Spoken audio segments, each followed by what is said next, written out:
Oh, nice. Okay, everybody, welcome. It's good to see everybody. Some familiar faces in there, which is great to see. For those of you who don't know, sometimes people come through Eventbrite, but Cloud Native at Scale is a meetup community that we created here. We're based in San Francisco. But now we have everybody from all over the world that attend. We've had people from Mexico, Germany, Australia, which is great. So we're meeting people from all over the place. So if you haven't joined our meetup community, please go to meetup.com. Just search for us, based in San Francisco, and we would love to have you. Just a little bit more about us. So we're Cloud Native at Scale, right? And we focus on all things cloud native. So it's from microservices, containers, immutable infrastructure, service meshes, declarative APIs, and everything in between. So we kind of cover everything there. Let me introduce Pierre-Alexandre. Did I pronounce that correctly? Correct me. Yeah, almost. Lacerte. Sort of. That's good. That's good. That's good. I apologize. I need to work on my French. So Pierre leads the platform engineering team at Upgrade. And prior to that, he was the director of production engineering at AppDirect, where he created the initial Kubernetes infrastructure monitoring and deployment pipelines. And so a fun fact about Pierre is he loves to talk about the 80s, and he can't wait to jump into a time machine to travel back in time. So Pierre, take us with you when you do that, all right? So he's based in Montreal, Canada, where French and English is the official language. Is that right? Yes. Is the official language there? Well, so yes. Let's say Franglish, if it's a word, I would say. Franglish, okay. So let me turn it over to you, and maybe you can tell us a little bit, Pierre, about Upgrade and a little bit about your role and what you're all about. Sure. So I think I need to share my screen. I cannot start screen share. Let me stop mine and then. Yep. Okay. Presenters view. Sweet. Okay. Hey guys, feel free to put questions in the Q&A and we'll answer those as we go. Cool. So hi everyone. I'm super excited to present today. Thanks for the invite, Josh and team. Here's a quick intro on Upgrade. So we are a fintech based in San Francisco. We were founded in 2017. Our goal is to create a mobile and online banking platform that delivers exceptional value to our customers by eliminating all the fees on everyday transactions. And we also want to offer affordable and responsible credit through cards and loans. We ranked #1 in the latest Financial Times fastest growing companies. And that means that we're also facing a very interesting challenges related to this huge growth. So scalability, observability, and more. We have a ton of open roles at the moment. So I mentioned a few there. So SREs, platform engineers, software engineers, but we also have a lot more roles open. So I guess please reach out at the end of the presentation or on Twitter. Pierre, can they be remote? Yes, so we're looking for remote, in North America, I would say South America. So I guess in the, America's time zones. Got it. Cool. Okay, so let's do this. So today I will cover different areas related to the concept of shared components. From how a small and a big company will provide this platform to their developers. And I also want to talk about Dapper, which is a framework we are experimenting at the moment. I also left some time at the end for Q&A, but do not hesitate to spam the chat room, and Josh will proxy the questions as I go. Okay, so I guess before we dive into the first subject, let's start from a higher perspective and look at how the concept of thinnest viable platform is critical for any company. The term comes from a book called Team Topologies. If you haven't heard about it, you should probably take a look because it has pretty interesting concepts in there. There are also some content on YouTube online. So in a few words, a TVP is I would say like a set of services or libraries that you use to support reliable and fast flow of changes in what I would consider your product development teams. So the services and libraries form what we call a platform, but this platform could be very lean. So for example, it could be a wiki page that gives a few examples on how to interact with a cloud service. Or you could go like on the other extreme side where you build a set of internal libraries to simplify how your team integrates with a complex system, like, I don't know, like HashiCorp Vault or Kafka. The goal here is to reduce the cognitive load that will be required from these teams, these dev teams to develop their underlying services and integration. Okay, so let's see how big companies approach this not so thin platform strategy. So usually they will be well-funded and they're able to staff multiple teams at the platform level. So sometimes you'll see like each programming language will have its own dedicated platform team that would build a set of shared libraries. I mean, to list the benefits, I mean, they will have, like I mentioned, the team to sustain a great developer experience in any, I mean, in a set of programming languages. They could even have training programs to ramp up on these internal libraries. So when you join a company, you go through this training program, and then you know how to do how to use the internal tools and libraries. Most of them will stay aware of how the open source world evolve, I would say, and they may remove some internal libs at some point as the open source library evolves. One company I worked at this huge compatibility matrix where you had a service on a given version using these libraries, and then you had to kind of match to be sure that they all fit together. And as the company grew, at some point they moved to this concept of a merge train where new services could onboard to the train and would be updated automatically when a new library was pushed. So I call this concept a merge train. But the idea is you have your libraries and your core foundation layer, like for example, a Spring Boot version, and then you have a pipeline that will push these change across and trigger a test and then, you know, like propagate up to production. For example, I mean, if you haven't already, you probably heard about GitHub Dependabot, but there are also like other versions of this, but it's a similar concept.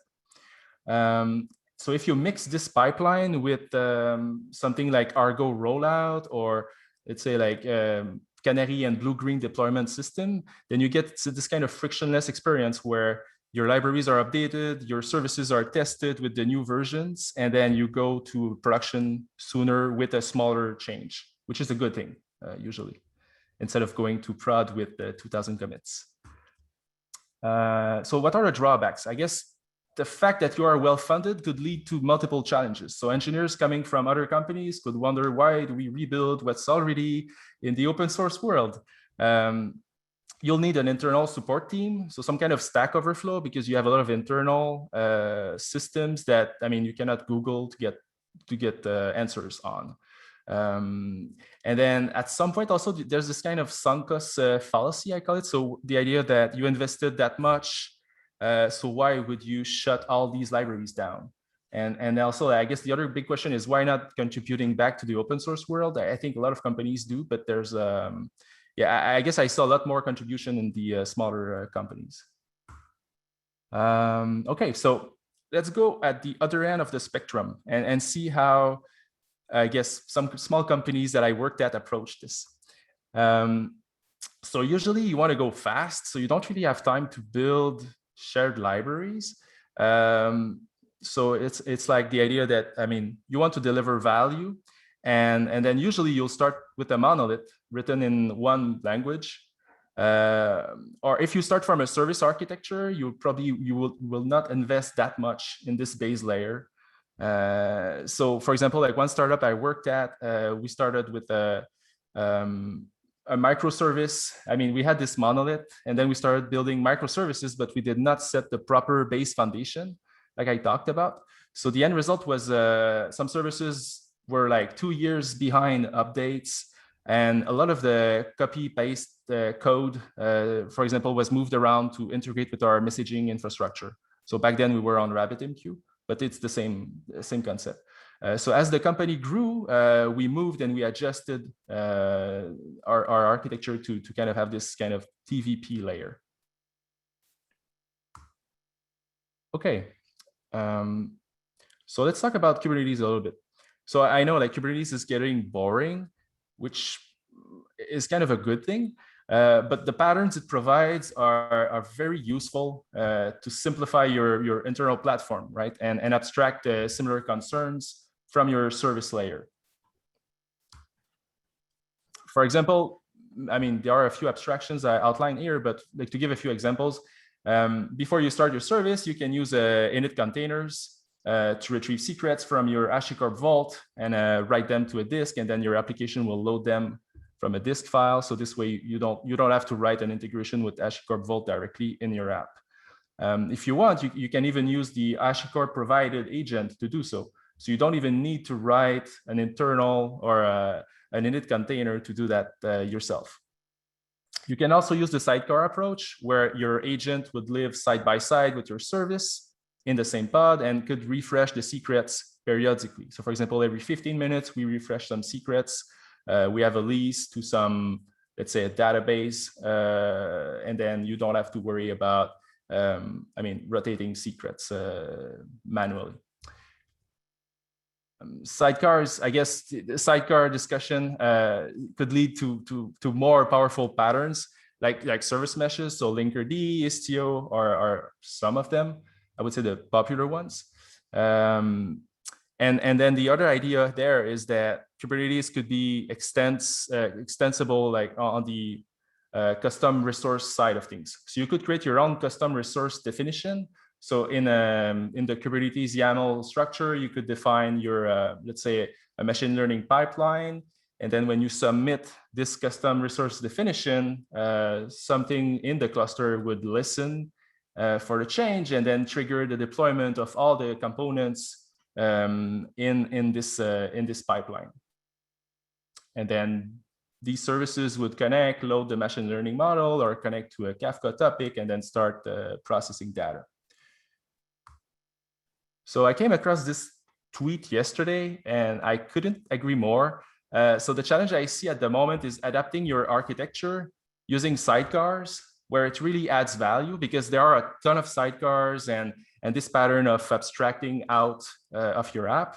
But then you have this kind of challenge where you have a ton of sidecars, some of them are nested, and then how do you debug all of this? And this is very, I would say, very important to kind of, set up the tooling properly. So on our end, to help with debugging, like I mentioned, like logs are not enough. And depending on your amount of traffic, logs could lead to a very expensive bill at the end of the month, specifically when you go through like huge increase on traffic. Your servers are going to start burning like this. It's kind of easy. You scale, you have more replicas, you expand your data store, but then logs are also a big concern where your license usage is going to grow a lot. So in our environments, we rely on the OpenTelemetry stack, specifically everything around the tracing pipeline with a proper sampling strategy. So to give you an example, at the moment, we generate approximately 600 million spans per day. So that's a lot of tracing events. And the idea is we do some sampling because we just have, we have enough data to understand and investigate production incidents. Because we just keep this concept of exemplar, where you keep a trace in a specific bucket of duration, or an interesting trace is kept in the system. So like I mentioned, we use Honeycomb, but the idea of Honeycomb, it's like a query engine on our tracing data. And most of the time we don't really know what we're looking for. So we dig and we search for unknowns. We don't really know what we need to look for. And it really helps us kind of investigate and dig in this data. Okay, so what's next? How could we push this pattern to the, I don't want to say next level. There's always something new. So I guess it's like an evolution, I would say. So let's talk about Dapper. So in our lab at the moment, we're experimenting with an open source framework started by Microsoft called the Dapper for a distributed application runtime. The idea of Dapper is to abstract what is usually done at the library level to a sidecar container. So Dapper provides different building blocks like service to service, state management, pub/sub, bindings like Kafka communication. And you can even change, for example, if you use the state management, you can use the like a Redis under the cover or a MySQL database or Cassandra DB with no code change. And the beauty of it is it's totally abstracted. So you talk with Dapper using the HTTP API or the gRPC API. And because it's I guess a sidecar concept, you can run it on different infrastructure. We played with it on the Kubernetes side of things, but as you can see here, like Alibaba is also using it in production, but they also have this cloud system. So you can deploy this solution on any cloud provider. Hey, Okay, Pierre, yes. do you mind if we pepper in some questions, or do you want to wait till the end? That's so good. Tanvir says, what frustrations have you had with using microservices and Kubernetes? Now that's a big, broad question. Maybe just something that maybe pops in your head. That's kind of the first thing. Right. I guess that the challenge we had was we migrated. So I guess I worked at different companies where some companies went full throttle in services. So we had this kind of monolith application, and then we decided to build services, but then everything around how do we migrate the data itself was I would say a huge challenge. And then you have this kind of how can we deploy and not go to production once a month, because that's the whole idea of I don't want to say like selling, but you have like your engineering team and they're starting to look at these services and what are the wins, you know, to go there. So I'm not sure if it answers the question. Kind of went. I think that's good, Tanvir. If you want to add some more, feel free. But I think we're good for there. I noticed, Pierre, engineers hate to say the word selling, but you gotta sell. Well, so it's like I think you're on a platform team, so your users are the engineers, you know, so they're using your platform to ship their services and your tools and your pipelines, and then when they go to production, they look at the observability offering that you have, and some of it, for example, I talked about Honeycomb, but a lot like some tools are also internal, so you're kind of building a product and getting feedback from them to iterate and improve their you know, like their dev experience, I would say. Sure. So you're right. Yeah.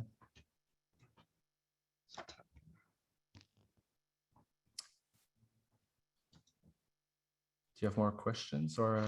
No. I think we're good for now. Okay. Cool. So I guess one question we had initially was, is Dapper a service mesh like Istio? Well, like not really, but kind of. So they overlap a bit. So for example, on the mutual TLS metric level, so you can do mutual TLS with Dapper. I mean, you can also do it with Istio and service meshes. But the idea is Dapper really tries to abstract this kind of library layer where I want to integrate with RabbitMQ or Kafka. I want to manage service-to-service calls and failures and retries. And I guess that's the value add that we see at the moment. Like I mentioned, the fact that, well, for example, we use Istio. So if you have a service mesh and then you roll out Dapper, then it's kind of like I mentioned, you add another level of sidecars in your app. So you need to have a proper observability tooling because logs are definitely not going to be enough. And then the bottlenecks could arise in different areas. So tracing is a must-have, I would say, to investigate production. Okay. So I guess similar to Istio, Dapper will inject a sidecar in your pods if you have a special annotation. I'll show some examples in a few minutes. So it supports this mutual TLS, like I mentioned, and there's an operator that will help. For example, you want to update your components, but the components are deployed in, as a sidecar in a lot of your production apps. So you need a way to kind of roll this out elegantly without impacting your uptime. So there's this Dapper operator mentioned in this graph. Okay, so let's see, I would say a small example on how two apps would talk with Kafka via Dapper. So from a high-level deployment perspective, here's how it's going to look. We have like a Python microservice that will publish a message to Kafka by sending a message to the Dapper sidecar. And on the other end of it, we have a node service which will listen for a message on a given topic. And both will communicate using a REST API, so we'll try to keep it simple. Okay, so I guess the first step is this binding definition. So Dapper provides different types. One of them is this binding Kafka, where you clarify the broker and then the topic that you want to have. And I guess the important piece here is your sample topic component name will be important, because this is what Dapper will use to kind of connect with your listening and publishing side of things. Okay, so when Dapper sees a new message, for example, on the listening side, so when Dapper sees a new message on a topic, it will send a REST call to this /sample topic API with the payload coming from Kafka. So this is like I mentioned, the Node.js side of things. There's no Kafka library. It's just a pure REST endpoint that gets called by Dapper. So that's the node definition. Nothing fancy. You have this Dapper enabled, like I mentioned, and then you have your app ID, the port that you want to listen in, and Dapper will use this to call you. On the other side of it, so for example, from the Python app, I want to publish to a given topic. So there's this Dapper URL. Like I mentioned, you see here this sample topic, which is the component name. And then this code is kind of funky, just loops, but it will send a message to this Dapper endpoint, and then Dapper will write to the Kafka topic the message payload. So here again, no need to have Kafka library in your app. And here's the configuration. It's very similar, I guess, with the Node.js side of things.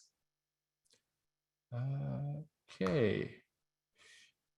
So I guess that was a pretty small demo, but I really want to spend a few minutes to talk about the shared components and specifically the security aspect of it. I mean, you probably heard like recently or in the last year, there were a lot of supply chain attacks. So the concept that if you can execute some code in the CI pipeline of a company, then you can extract secrets or you can inject code, and then this will get deployed to production. So what I recommend is that you probably need some kind of internal artifact manager like Artifactory or Nexus. There are multiple ones. You should invest in, I guess, isolating your build pipeline. So making sure that there's no access to the public web and that you only source your artifact from, for example, your Nexus or your Artifactory. If I go back to the merge train idea that I talked about, the idea, I mean, one of the big benefit here is if you have a 0-day in, let's say, in a Spring Boot release, you can take this and propagate it across all your apps using the merge train, and then you can go to production pretty quickly. So it's not a matter of months to update an app. You can do it in the same day. And then, yeah, I talked about license, image scanning. You get the idea. That's it. So I guess to conclude, so there's no, I don't want to say like, there's no silver bullet with shared components. Keep thinking about your users and the engineering team. So get this kind of feedback loop on what you provide to them and try to help reducing what I call the cognitive load, and don't be shy to experiment. Yeah, thanks. Awesome, sir. So Vasu, did you have a question? I see your Yes, hands raised there. Yes, I just wanted to. Hey, Pierre, so what other open source frameworks you considered before finalizing on Dapper? Did you consider any other open source solutions? I would say, I mean, yeah, we looked at, so we're not, like I mentioned, like we're looking at Dapper in our lab, so it's not something we use in production today. We also looked at the Knative. I think you had a meetup recently on that, but the Knative is also another powerful abstraction. But I guess like the general question is, we don't want to build like a ton of sidecars. So if we can reuse something in the open source and contribute, for us, it would be a big win. And also Dapper has this kind of extensibility aspect. So you can bring in your own components, but you don't have to worry about building an operator or a custom resource definition. So this is already done for you. So the idea that you can use this kind of baseline is interesting. Sounds good. Sanjeev, did you have any questions? Anybody else out there? Sanjeev, go ahead. Thanks, Josh. So Pierre, you were talking about Kubernetes there. And since Kubernetes looks to be, when people try to implement, you have got a lot of complexity when you're implementing it. So how do you kind of, in your experience, handle the various compliance issues on Kubernetes, whether it is to authorization or with respect to so much of complex cluster structure which you have deployed? So there will be a lot of security issues too with respect to Kubernetes, as well as Correct. the compliance. So how do you handle these issues in your experience? Correct. So if I take a step back, I mean, the first clusters we deployed were done, I guess, in 2017, and a lot of it was just manual. I think we built like custom chef recipes, and we built our own AMIs with Packer. So back then, Istio was not there. So I guess a lot of it evolved a lot in the last 4 years. So one thing we put in place is here. I mean, we use like I mentioned, Istio. We're also looking at Spiffy at the moment and other ways to kind of restrict which app can talk, which service, and this kind of a layer. So I would say I've seen different patterns. It's maturing quickly. So we have a mix of I would say a mix of internal, like I hear again, it's like internal services with some features provided by Istio at the moment, like MTLS, for example. Yeah. Thank you. Cool. Anybody else? It looks like we have another one. So Tanvir, what initially got both of you interested in Dapper and microservices in your career? Well, so I guess some career advice. Career advice. So I don't know. It's kind of weird to say that, but a lot of the new technos or the new trends I've seen, I kind of saw them on Twitter. So I follow some engineers at different companies, and they talk about new frameworks or the kind of newer trends. And so I guess that this is where I got like this. Well, there's this new framework called Dapper thing, and then let's investigate or let's experiment with it. Whereas, I mean, on the microservice front, like what I've seen is, I guess the first jobs I worked at, we had 15,000 engineers, and then there's no way you have one service to do it all, right? So you had, I kind of went into this, I don't want to say microservices, but like a service architecture company. And then when I joined a startup, I said, like, okay, we have a monolith, but then we were growing and adding and hiring a lot of engineers. So we were spending a lot of time to kind of clean up the monolith, but at the same time, if we wanted to move faster, we said, okay, let's move to a service architecture. So we need to have services, but then where do we deploy them? We were on AC2 back then, and then I think Kubernetes was just kind of coming out, I would say. And there was also HashiCorp Nomad, and Mesos also was there back then. So we kind of did this eval, and then for us, it was just a way to ship faster. So the fact that we were isolated, and also I guess ramping up new engineers was much easier. So you have your domain of expertise, you have your set of services. It's much easier to ramp up and gain confidence. So I guess that's why, that's why I was attracted with the two microservices. Okay, Pierre, I have another follow-up on what you said, right? Like you said you've been working it in the labs and not yet in the production. So what are the few other factors would you consider before making a decision to move it to production? So what are a few other things you're going to watch out for? Well, I guess like every open source project, is the community active?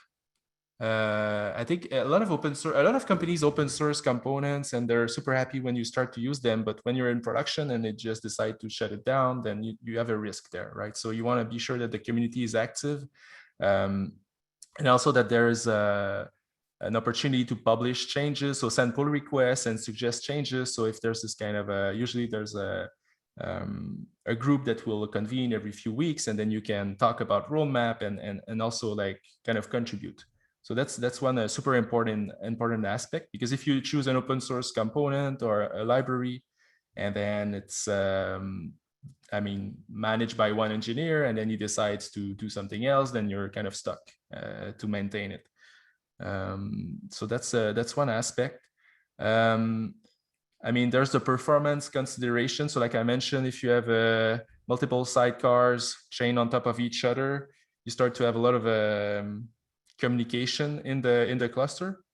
So Istio adds some, and then if you have Dapper, that's also another level. So that's one aspect we want to evaluate. What else? Obviously like the security aspect of it, but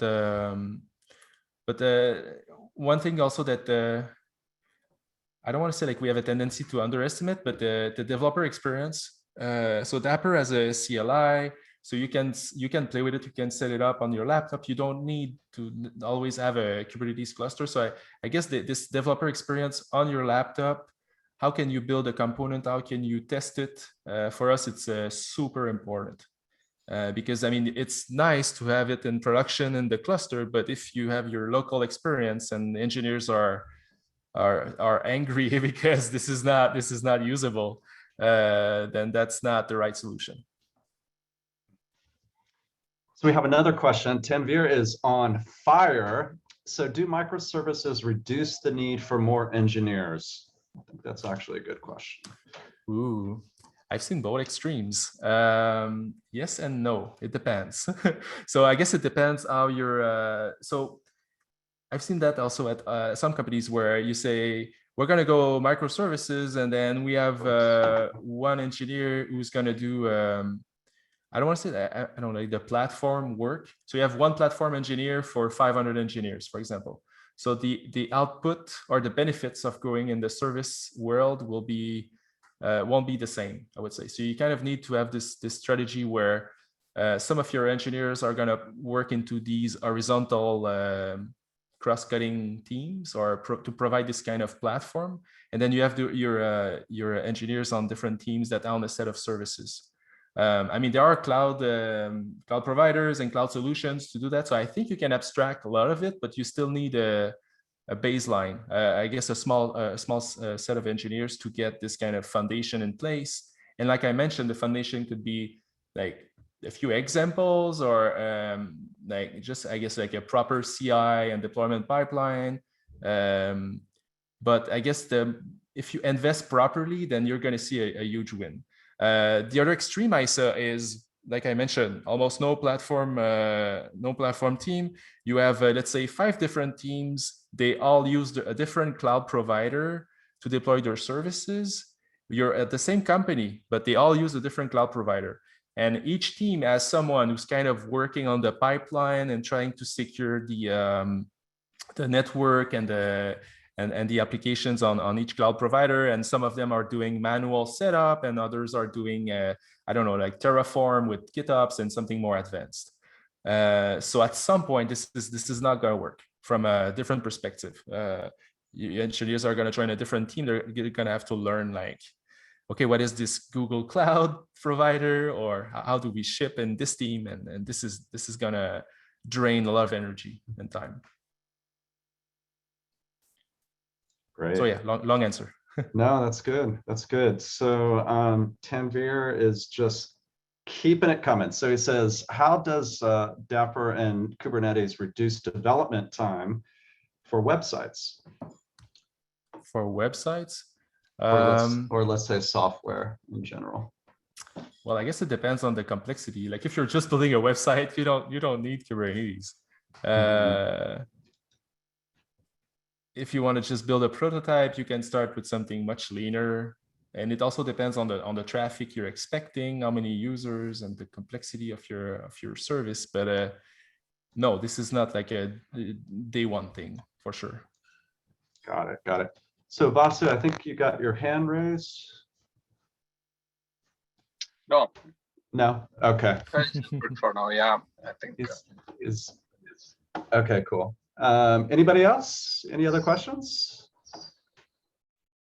I think we're good to go. We're gonna end nice and early, I think. So Pierre, I really want to thank you for your time. Really appreciate that and coming to share with us. And I will share. Can everybody see this here? Yes. Yeah, so that's our next event, everybody. So we have quite a few in June. We have one event every week. So we're ramping it up in June. So we have quite a few events for you as well. Let me take a look. So we have one June 9th. We have one on the 17th. And then we got one on the 23rd. We also will probably have one on the 30th. So we have a lot going on there, and I invite everybody to join us. And if you want to speak or you have some topic ideas, please don't hesitate to reach out to me. Let's see.